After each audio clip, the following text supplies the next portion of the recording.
got a chance to see the new Ryan Coogler movie, Sinners. Let's talk about it right now.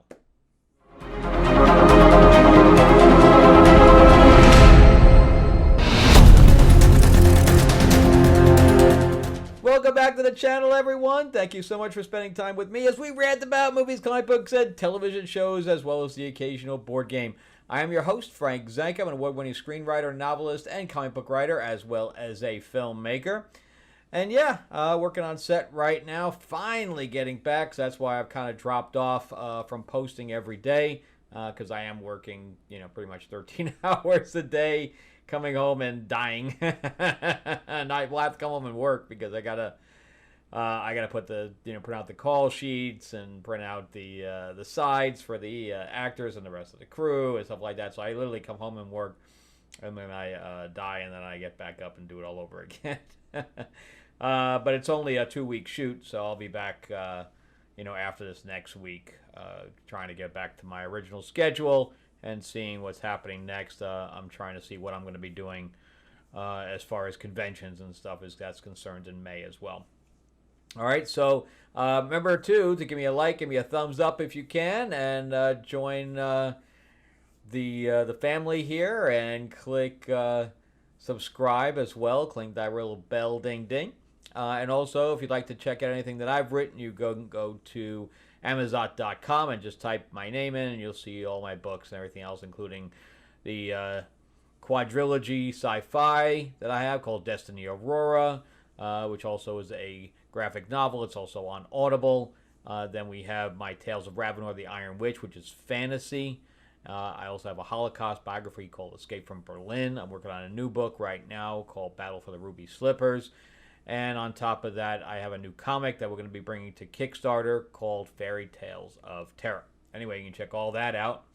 And let's talk about Sinners. So I'm going to have a hot take here on Sinners. If you subscribe to me on TikTok or IG or anything like that, definitely my TikTok has been blowing up because I have a hot take on this movie, and I did my little quick 1-minute review while I was just leaving the theater, and I have almost like 1,500 views on it already, and everybody just telling me I'm an idiot or I'm just stupid. I just didn't get it. So I definitely do have a hot take on here. Ryan Coogler is I think a talented director. I haven't seen much. He hasn't really done much. So I think the only thing I've really seen of his has been Black Panther, because he did like Fruitville Station. He also did. I guess I saw Creed. So I liked Creed, and then he wrote Creed 3.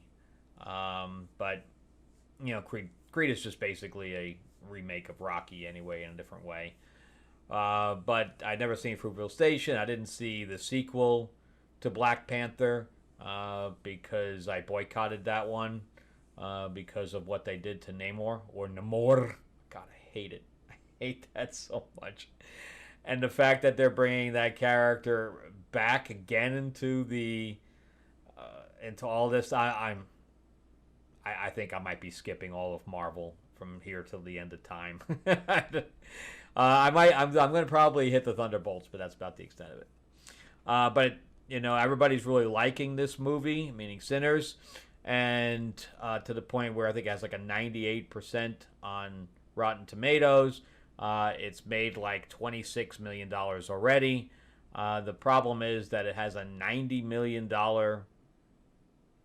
budget. I have no idea why. I know that they hired Lucasfilm's Industrial Lights of Magic to do the effects, but the effects are very limited, I think. There's a lot of practical blood effects and stuff like that, but like with the blood squirting and stuff like that, that's all practical. I can't understand the eyes and the small amount of flying effects. Then there was one scene that was supposed to look like one big take of the ancestors and music and dancing and stuff like that. That one was probably a pretty expensive piece to pull off. But I know a lot of people liking this. I don't dislike this film. So this film is about let's just go through the plot, and I'll tell you why I have a problem here. So the plot is about two brothers that are twins in this case. Not sure why, but they're twins, and they are coming back from Chicago after ripping off both like two different mob bosses, so that they would go to war with one another, and they set up the fact that the mob will be figuring it out and they might have to run. And that's why they came back home, right? That's never paid off, by the way. But they left Chicago to run away because they stole all this money, and they open up this juke joint in a warehouse from a former member of the Ku Klux Klan or whatever, because we do have some stuff of Jim Crow kind of stuff into here. One of the guys, though their names are not really, so they're Smoke and Stack. Now, they never go into why they got these nicknames ever in the entire movie, but once twin is Smoke and the other one is Stack. But one is, they have real names, Euphoria or whatever, Elias, I think one's Elias and stuff like that. I think they both have E names in real life, other than this, whatever their code is. So yeah, so they come back and they're going to start this juke joint, and they don't even set up anything. They are like, we just got back into town, we just bought this thing, and we're already opening up. So the beginning is them trying to market and them reintroducing themselves to people, saying that they're back and stuff like that. So I don't know anybody that's, buys a place and immediately opens the same night, but okay, whatever. Whatever. And one of these guys is their nephew, and he's having a problem with his father because his father thinks that his music is from the devil. He doesn't believe in the blues or whatever else, apparently. And the twins gave him his guitar, and of course he's got a silver piece of it.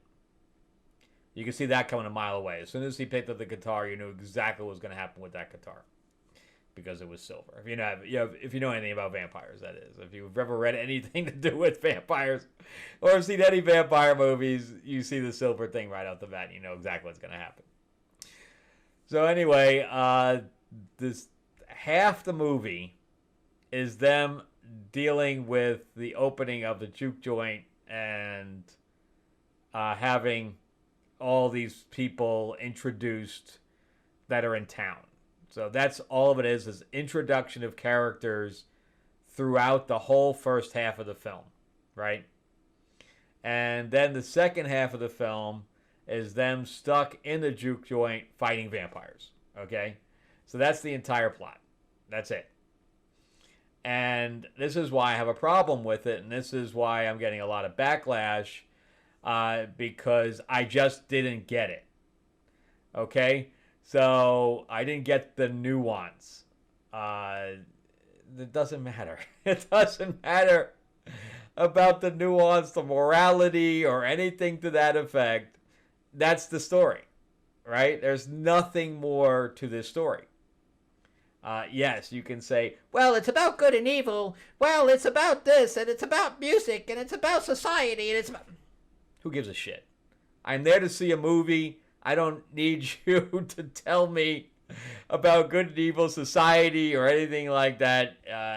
If I didn't leave the theater with feeling something, then it failed. And then I had one guy say, yeah, you're probably right, but, it's because you're not black.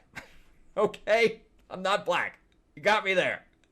So if this thing is, which I don't think it is, but if, according to him, it's directed towards black people, and therefore, since I'm white, I have, I have a white brain, and I can't understand it.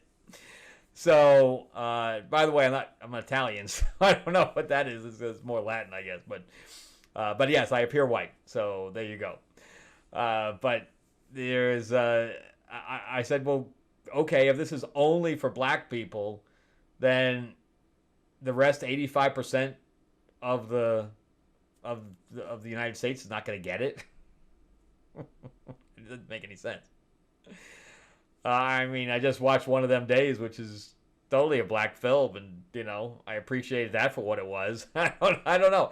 I mean, I grew up with the Jeffersons. I grew up with Fat Albert. I grew up with Good Times. I know I've been watching black things my whole life. It never really affected me one way or another. I got it. I think I got it. I don't know. I laughed. I'm not supposed to laugh. I met Herman Sherman or whatever, the head of the lead of the Jeffersons a long time ago. Really nice guy. But yes, I don't know. Apparently I just didn't get it. But here's my thing. Take what I just said about this plot, right? Take that for what it is, okay? Two brothers who are criminals, who are on the run, right? Who then end up dealing with a group of vampires in a club, right? Just stick with me there, okay? And they have a ritual of some kind, right? And what does that remind you of? What is that pretty much word for word? That is From Dusk Till Dawn. That is the exact plot of From Dusk Till Dawn. This is a complete remake of Dusk Till Dawn. This is Ryan Coogler's way of creating his own Dusk Till Dawn. I just say it. And this is why I have a problem with this film, is because again, even in Dusk Till Dawn, the first half of the movie is about the two brothers on the run dealing with criminal shit, and then they go to this bar.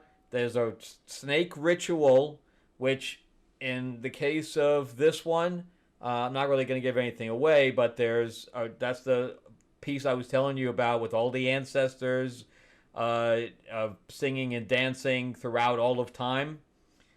That would then emulate the snake dance if you were going to do a one-by-one comparison.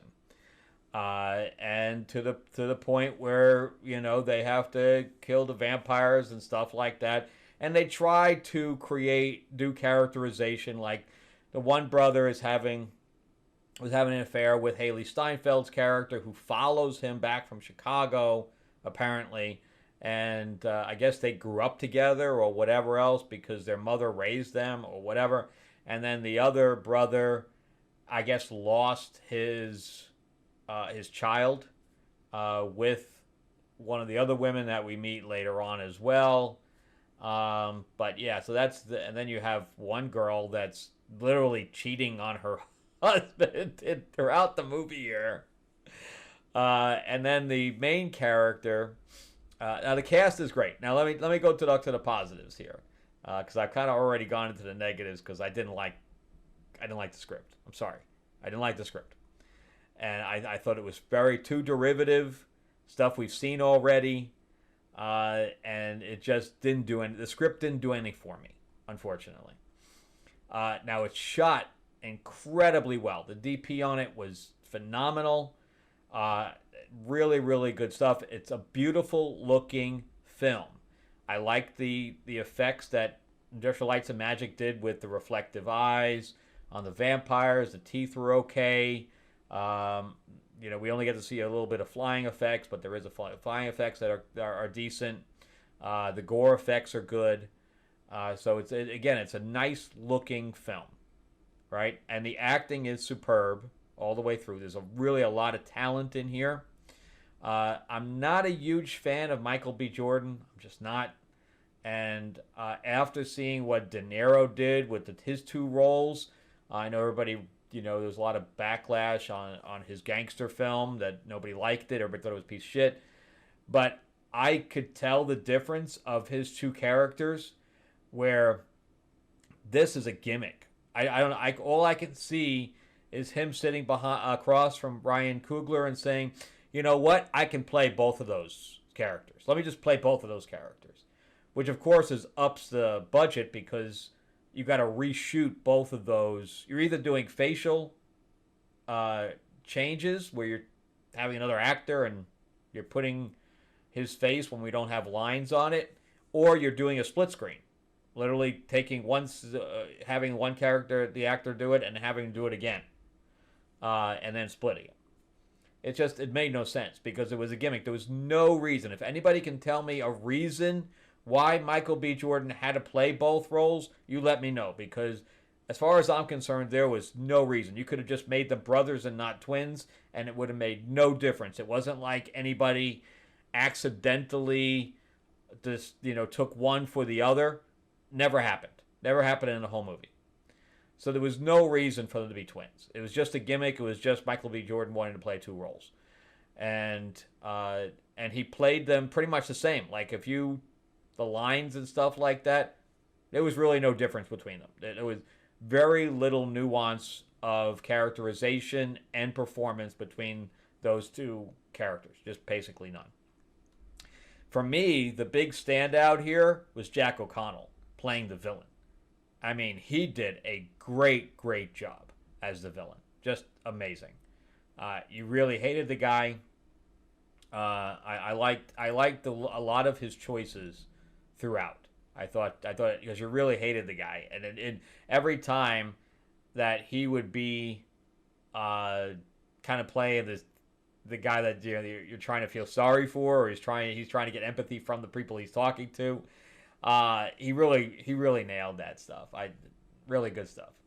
Miles Caton plays Sammy. He's the one that is the guitar player and stuff like that, the blues player. The acting in his good. This is his debut as far as being an actor is concerned, and I thought he did a good job. Nothing major, but he did a good job. And unfortunately, we don't really get to see much from Haley Steinfeld's character. There wasn't a whole lot for her to play with here. She's the love interest. And in fact, she calls the big dude Cornbread. I'm like, you're going to get your ass kicked. You're in a black joint. And you're calling somebody Cornbread. And then 2 seconds later, they said it was his name. Okay, all right. It's his nickname. Omar Benson Miller was. He turned into a big guy. He was one of the. I think he was like the best friend or whatever else in The Sorcerer's Apprentice. Back with Nicolas Cage. He's a good actor. All the actors in here are good. Jamie Lawson playing Perline. She sings too in this, so a lot of the songs are really good. I thought she did a good job. Delroy Lindo is always good. I'm a big fan of his, mostly from The Good Fight. I love his character in Good Fight. He's just as good here as kind of a down and out, kind of a drunkard, but he's a good performer in the movie. And then you have Lee Jun Lee. She's the Asian lead in here. She's from Babylon, and she almost has that Lucy Liu type of temperament. I wouldn't say similar in looks, but a little bit similar in looks. But that the way she kind of goes around with her no nonsense type of attitude, she's really good too. And the other guy was from True Lies, a TV show, of which I could only get through a couple of episodes of that, unfortunately. She was also in Evil and Wu Assassins, Lee Jun Lee. So she's really good too. Again, the cast is really good. Unfortunately, we didn't get this since they really had to kind of paint the walls with these characters. We don't get a whole lot of characterization out of these people because you basically have to.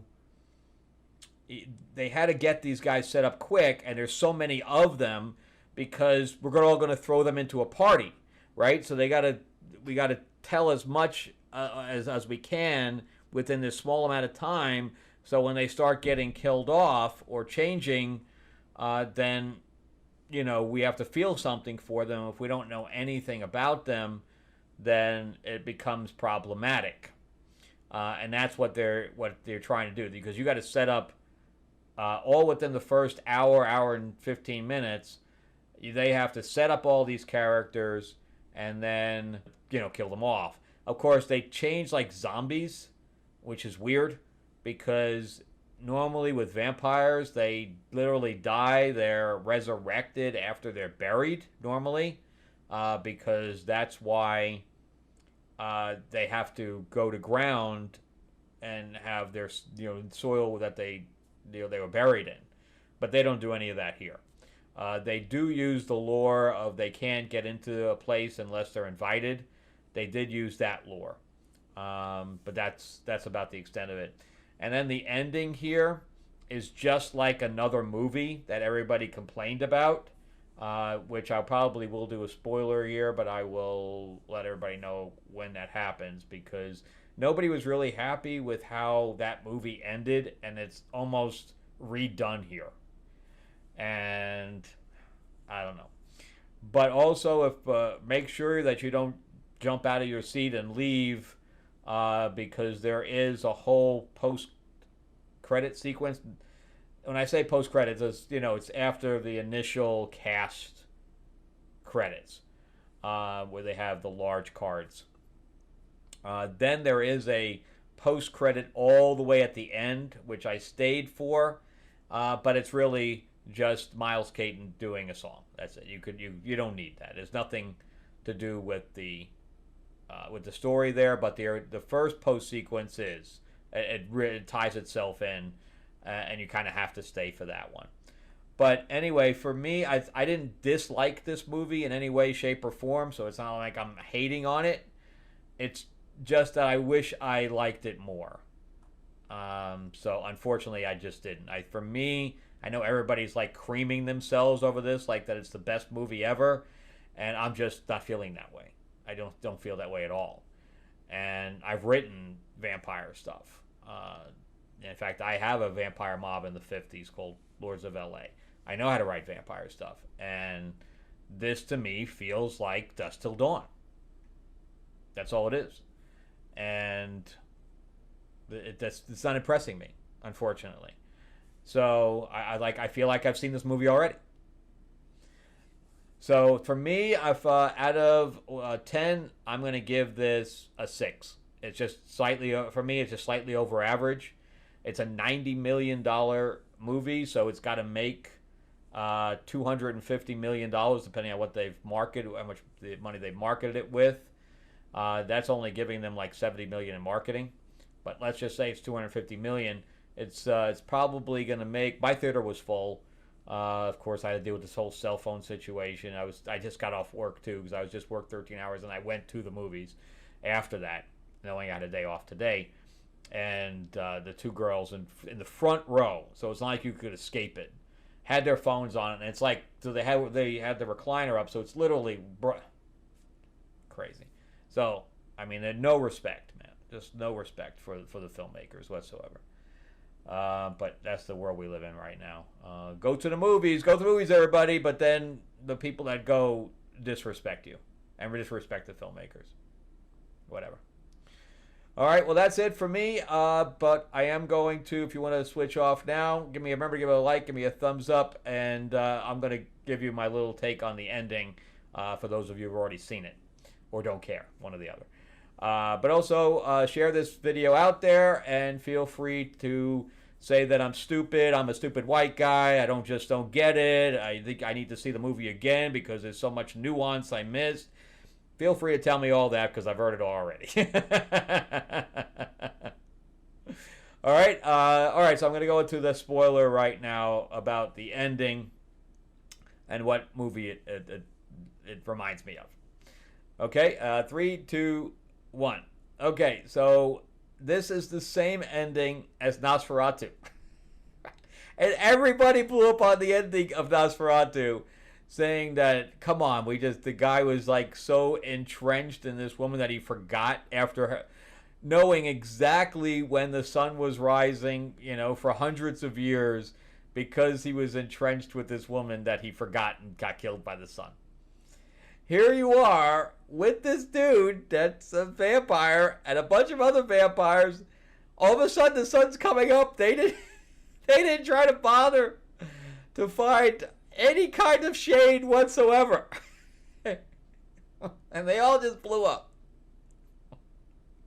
Really? Really? That's how we're ending this? In vampire stupidity.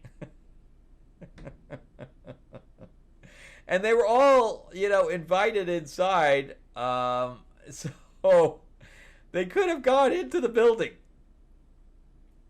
It's just, for me, that's just stupid. To me, that was lazy writing. How am I going to get rid of all these people? But you still had, by the end, you still had at least 2 of them that lived, right? So, I don't know. I thought the writing was only average.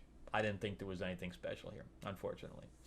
All right, remember to give me that like, give me that thumbs up if you can, and let me know your thoughts. I'm sure you guys all will. This is going to be one of those movies that everybody that's seen it is going to defend till the bitter end for whatever reason. It's going to be one of those kinds of movies.